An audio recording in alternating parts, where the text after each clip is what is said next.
Hello tout le monde, je suis très contente de vous retrouver aujourd'hui pour une vidéo que je n'ai jamais faite sur ma chaîne. Je l'ai trouvée sur la chaîne de Angelica Nyqvist qui a été inspirée par une autre youtubeuse. De toute façon, je vous mettrai sa vidéo dans la barre d'infos, comme ça vous voyez ce qu'elle a choisi.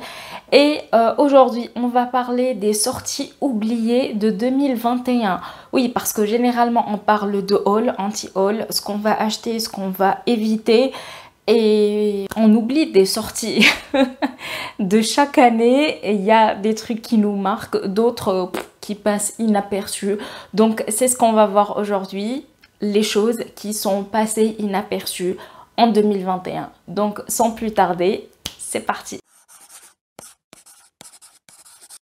Alors, j'ai tout noté comme d'habitude et je dois vous dire qu'il y a pas mal de choses dont je me rappelle plus du tout et j'ai été assez étonnée. Je suis du genre à suivre l'actualité beauté et tout, et des fois ça me dépasse. Voilà.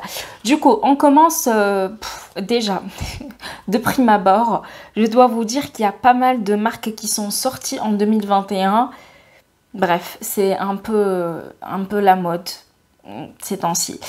On commence par la marque de J.Lo, Jennifer Lopez, qui est la J.Lo Beauty. Apparemment, c'est une marque de soins et de produits qui donne du glow. Je sais pas quand est-ce que c'est sorti. Enfin, en fait, j'en ai pas entendu parler, à part sur Trendmood qui a mis une petite publication, voilà, pour annoncer la sortie de la marque. Mais sinon, est-ce qu'on l'a vu quelque part sur des chaînes françaises ou même américaines?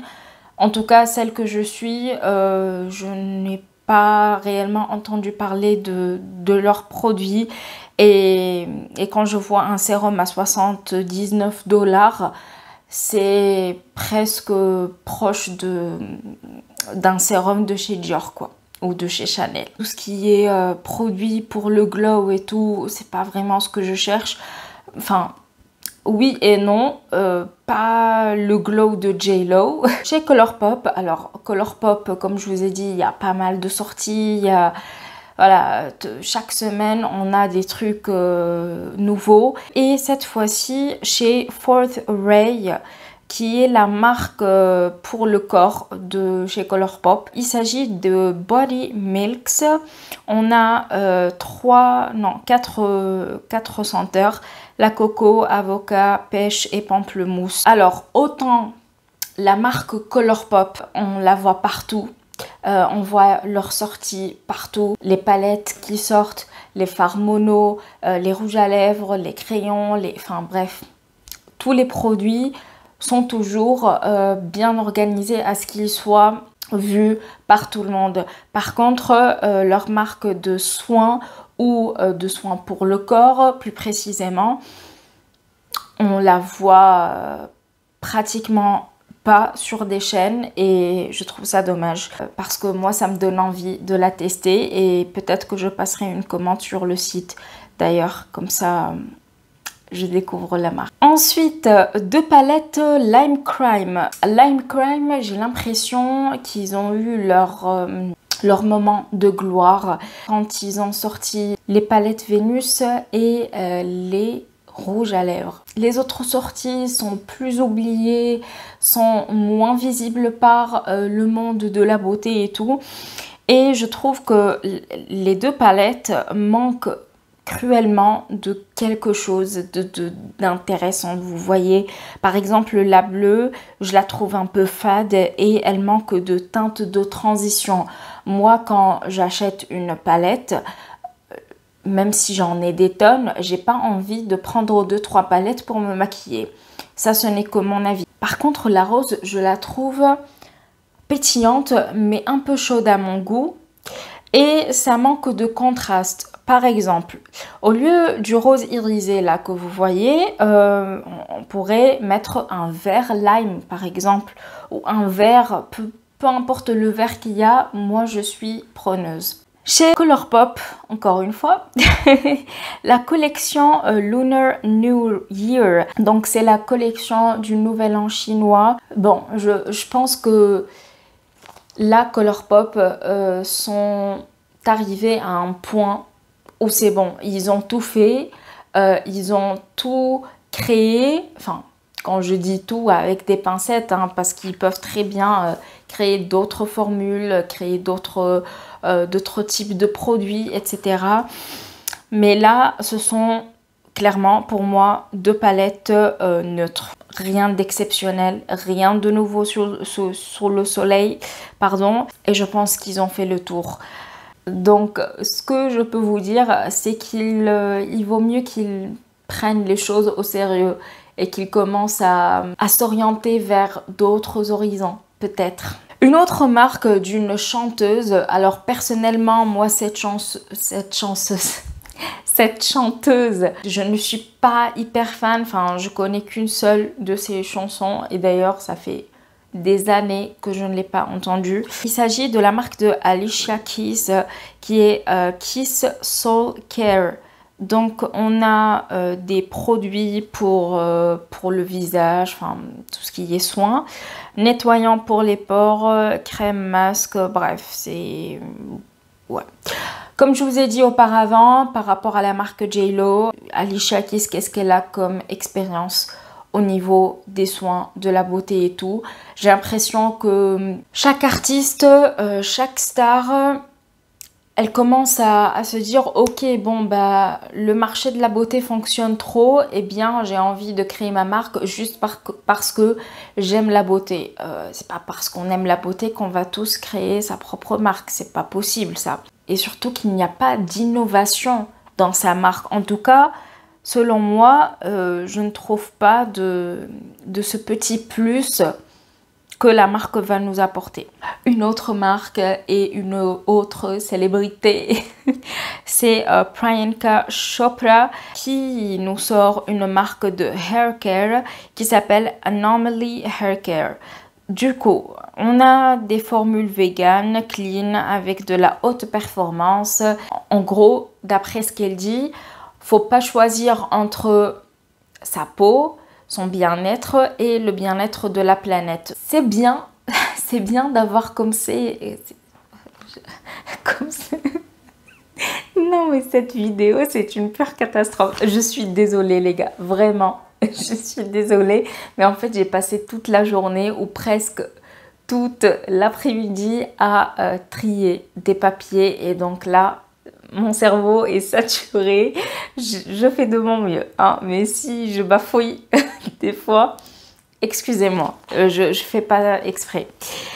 Du coup, je vous disais, elle a fait de son mieux. Franchement, c'est un plus. Les marques de célébrités qui veulent faire du bien à la planète, enfin, en tout cas, qui ne veulent pas polluer la planète parce qu'il y aura toujours des répercussions, quoi qu'on fasse.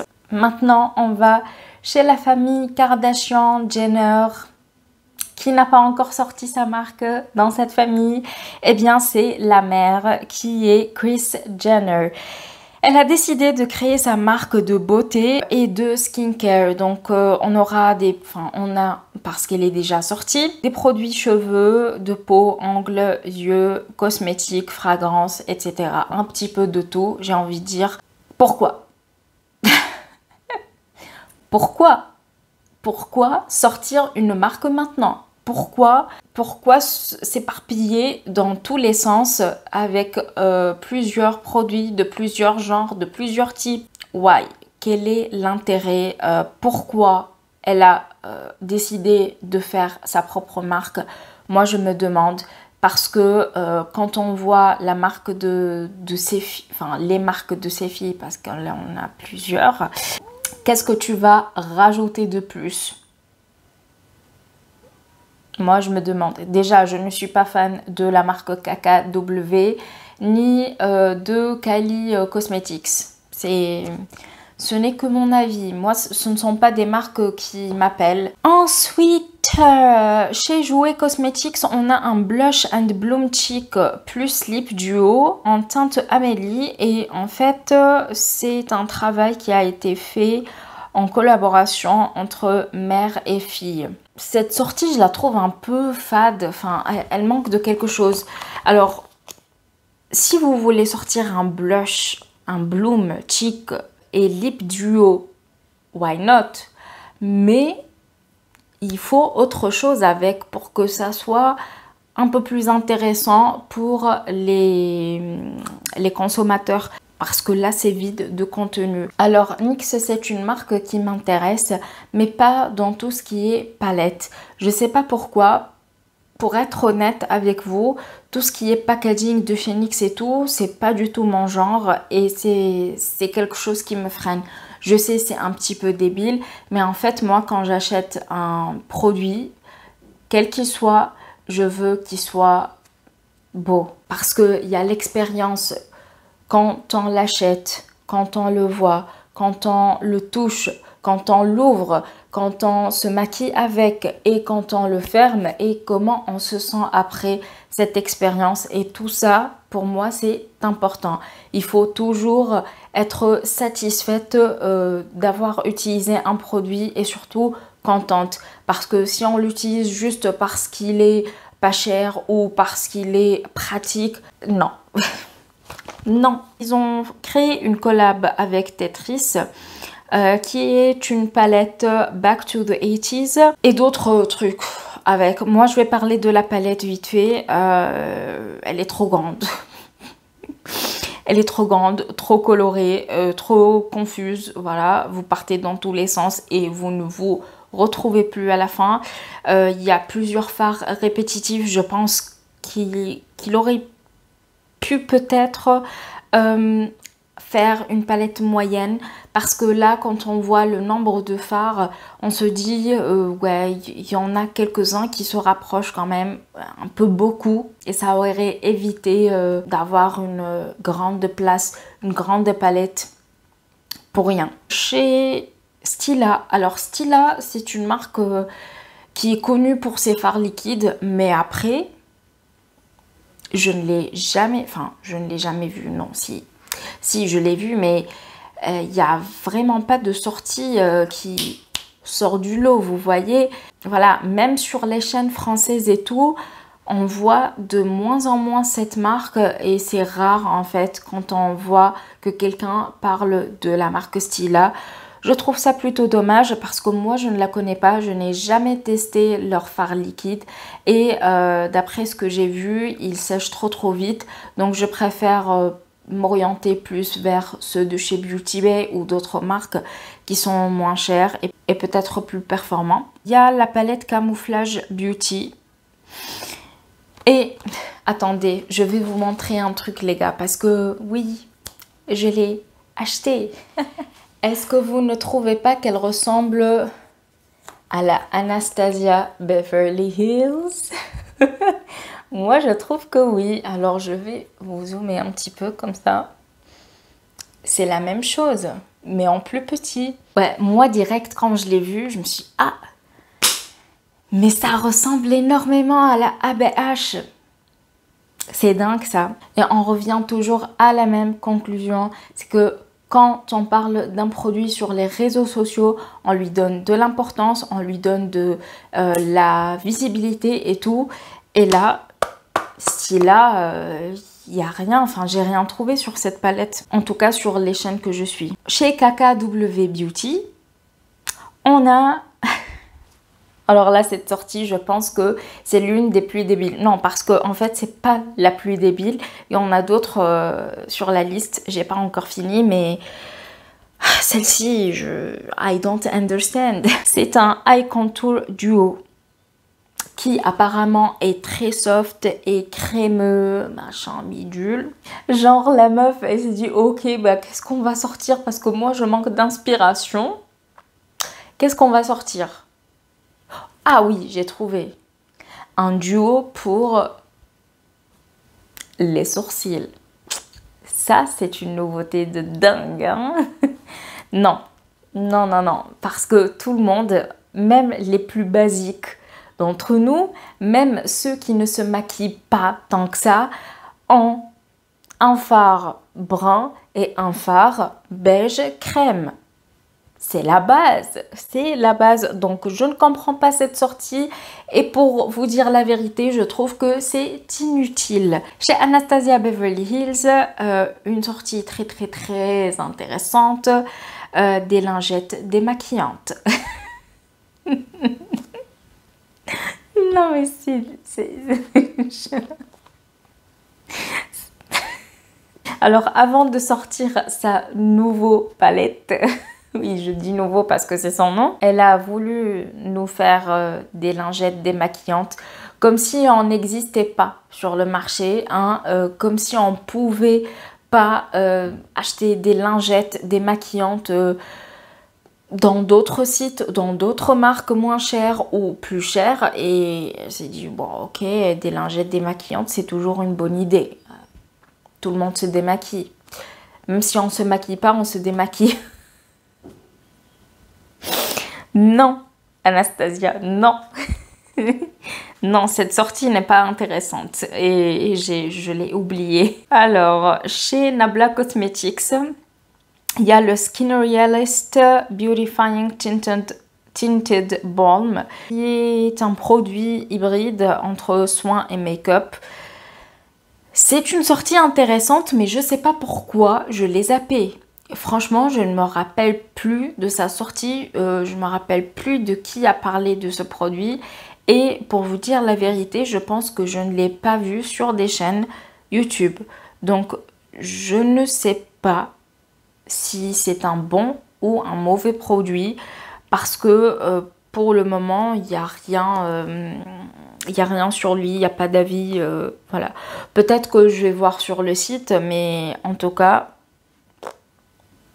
il est passé inaperçu. Chez Fenty Beauty, alors Fenty Beauty, c'est une marque... voilà, qui ne connaît pas Fenty Beauty, même les personnes qui n'ont pas les produits de Fenty Beauty connaissent la marque Fenty Beauty. Enfin, je veux dire, elle est très connue. C'est comme Rare Beauty. On sait que c'est la marque de Selena Gomez. Fenty Beauty, c'est by Riri. Hein? Voilà.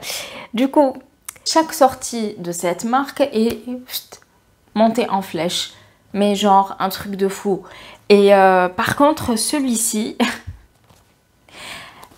il est passé incognito, le mec. Enfin, le mec, j'ai dit ça, mais en fait, je parle du Bright Fix Eye Brightener qui est supposé être entre un anti-cerne et un illuminateur. En fait, je vais pas dire un anti-cerne, mais plutôt un camoufleur de cerne qui est léger et qui apporte aussi de la lumière au regard. Je ne l'ai pas vu sur les chaînes, même celles qui parlent beaucoup de la marque, je sais pas. Et du coup, bah, j'ai oublié cette sorte. Benefit. C'est une autre affaire. Benefit, c'est comme Urban Decay. Bon, Urban Decay n'est plus disponible en France, mais Benefit l'est toujours et il continue à nous sortir des palettes teints, de contours, de blush, de machin. Et là, on a une palette teint Hoola Contourist Matte avec 4 teintes de bronzer Hoola. Quelle créativité, quelle innovation, quelle somptuosité Benefit. Vous avez fait ma journée parce que je ne connais pas le bronzer Hoola et j'ai envie de l'avoir en 6 teintes. Si la prochaine fois, on ne sait pas quoi faire et on va sortir le blush, je sais pas, par exemple le blush corail en 6 teintes, hein, en déclinaison, comme ça tout le monde peut le porter. Non, non, c'est pas possible. Et je ne comprends pas parce que chaque année, ils nous sortent une palette de blush, de contour. C'est bon, on a fait le tour, Benefit, on a fait le tour. Move on, c'est bon pour vous et c'est bon pour nous. Chez Lime Crime, on a déjà abordé la marque Lime Crime, il me semble. Oui, voilà, chez Lime Crime, encore une fois, Un Sunkissed Glimmering Skin Sticks. C'est trop long comme nom. C'est trop long. Moi, j'ai pas le temps de prononcer tout ça. Enfin, maintenant, oui, parce que je me repose. Mais quand on le dit à chaque fois, Sunkissed Glimmering Skin Sticks, ça va. Ça fatigue. Alors, c'est un produit qui fait office de highlight, blush, bronzer pour visage et corps. Disons-le, c'est un produit qui fait tout, quoi. Ce genre de stick, déjà, je ne suis pas la meilleure fan de ce genre de produit. Je ne l'ai pas dans ma collection. Et pour vous dire la vérité, j'ai flashé sur les blushs de chez Pixi qui ont presque la même forme. Mais en fait, finalement, je ne les ai pas achetés et je n'ai pas regretté mon achat parce que c'est pas le format, enfin, en fait, pas le contenu qui me dérange, mais plutôt le format. Chez Ole Henriksen, il y a pas mal de soins qui sortent et qui donnent envie et dont on entend beaucoup parler. Par contre, celui-là, il me semble de ne pas l'avoir vu sur la Beauty Sphere. Donc, il s'agit du non, c'est le Dewtopia 20% Acid Night Treatment. C'est un sérum, il me semble. En tout cas, il a un packaging de sérum. Je ne l'ai pas vu. Et pour vous dire la vérité, pour le moment, Ole Henriksen, c'est pas une réussite pour moi. Je sais que la marque est connue et bien aimée par beaucoup de personnes. Mais pour le moment, je reste un petit peu sur ma faim et j'essaye de tester le plus de produits possible pour avoir un avis global sur cette marque. En tout cas, cette sortie, je ne l'ai pas vraiment vue et je l'ai oubliée. Chez Melt Cosmetics, on a le Sex Fail Liquid Highlighter Visage et Corps. Ouais, Melt Cosmetics, en fait, je la connais plus pour ses palettes que pour ses autres produits. Même sur la chaîne de Angelica Nyqvist, je ne l'ai pas vue. Pourtant, elle teste beaucoup de marques et notamment la marque Melt Cosmetics. Mais ce produit-là, je ne l'ai pas vu sur sa chaîne. On a bientôt fini, les gars. On a bientôt fini. Chez Gucci, un cushion de beauté SPF 22. Qui promet une hydratation 24 heures, qui est léger avec plusieurs huiles, poudre minérale, etc. Je ne suis pas quelqu'un qui porte des produits cushion à la base et c'est pour ça que je ne l'ai pas acheté et je n'ai pas vraiment d'avis sur cette sortie. Ensuite, chez XX Revolution, ils ont sorti une collection avec Matrix. C'est quoi ce packaging? Est-ce qu'on en parle? Alors oui, je sais, tous les goûts et les couleurs sont dans la nature, mais quand même, il y a des limites. Et ce packaging m'agresse les yeux. Alors, je ne suis pas du genre à dire que c'est too much, que c'est un peu trop, c'est extravagant et tout, mais des fois, ça fait beaucoup. C'est over. Et ça, non. Les couleurs néon comme ça, avec beaucoup d'intensité et tout, ça me fait mal aux yeux et ça ne me donne pas envie de me maquiller avec. Une nouvelle marque qui est sortie en 2021. C'est la marque de Ellen DeGeneres et Victoria Jackson. C'est une marque skincare qui s'appelle Kind Science, qui est censée être bonne pour les animaux, bonne pour la peau, la planète et le porte-monnaie. Le personnage là de Ellen DeGeneres est très problématique. Apparemment, il y a beaucoup de personnes qui se sont plaints après être passées dans son émission et tout. Moi, je ne connais pas la personne, je ne la suis pas. Et même son émission, je ne la suis pas. Et du coup, je n'ai pas d'avis sur cette personne et sa marque ne m'intéresse pas. Voilà. Alors, dernière sortie de 2021, c'est la collection Sweet Tea de Morphe. Morphe, s'il vous plaît, si vous passez par là ou sinon vous écoutez d'autres consommateurs qui ont le même avis, arrêtez avec ce genre de palette, s'il vous plaît. On a fait le tour. Il faut passer à autre chose. Combien de fois j'ai vu cette harmonie chez Morphe? Combien de fois? Des centaines, des milliers de fois? Je ne me rappelle plus. C'est pas une nouveauté ça. Ça, c'est du réchauffé. Ça, c'est, oh oui, on manque d'inspiration. Allez hop, on va prendre des fards par-ci, des fards par-là et on va créer la palette Sweetie. Hein? Voilà, c'est fait. C'est nickel. On peut la sortir sur le marché. Non. Arrêtez avec ça, c'est pas intéressant du tout, du tout. Et voilà pour cette vidéo, je la finis ici parce que franchement, je n'arrive plus à placer deux mots sans faire de faute. Et même si vous ne le voyez pas, en fait, j'ai bafouillé tout au long de la vidéo. Je suis très fatiguée, donc là, je vais me reposer. Et n'hésitez pas à me dire quelles sont les sorties que vous avez oubliées. Et si vous partagez mon avis sur quelques sorties, n'hésitez pas à me le dire. Ça me fait toujours plaisir. Moi, je vous dis à la prochaine et prenez soin de vous. Ciao, ciao! I made room for you in here, a place where